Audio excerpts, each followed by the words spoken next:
Halo semua, saya Ledi Trialdi. Dalam beberapa video ke depan, saya mengajak kita kembali belajar matematika dasar untuk melakukan analisis ekonomi sederhana. Kali ini kita akan fokus pada dua jenis analisis ekonomi, yaitu analisis statik dan analisis statik komparatif. Apa yang dimaksud dengan analisis statik? Dalam ilmu ekonomi, analisis statik digunakan untuk mengkaji keadaan ekonomi pada satu titik waktu tertentu. Pendekatan ini tidak mempertimbangkan perubahan atau dinamika yang terjadi seiring waktu. Fokus utamanya adalah pada keseimbangan atau pencarian titik keseimbangan saat ini. Contoh analisis statik dalam ekonomi adalah analisis permintaan dan penawaran di pasar. Pada tingkat harga tertentu, apakah terjadi kelebihan permintaan atau penawaran di pasar misalnya? Lalu, analisis statik juga digunakan dalam hal penentuan keseimbangan pasar saat ini. Berapa sih harga dan kuantitas saat tidak ada lagi kelebihan permintaan maupun penawaran atau saat jumlah permintaan dan penawaran di pasar sama?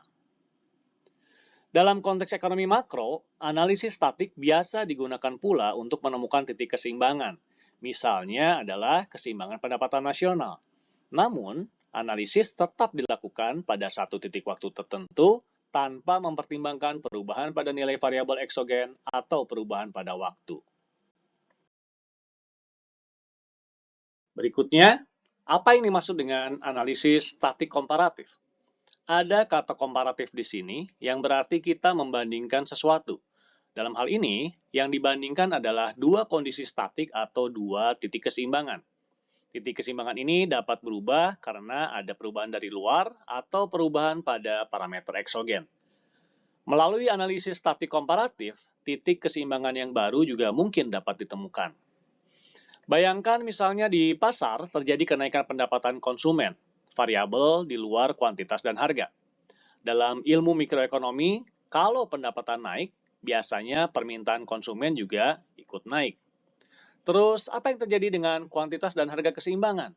Pasti berubah kan? Nah, efek perubahan ini yang dianalisis dengan analisis statik komparatif. Kita berusaha mencari tahu bagaimana kenaikan pendapatan itu dapat mengubah keseimbangan kuantitas dan harga di pasar.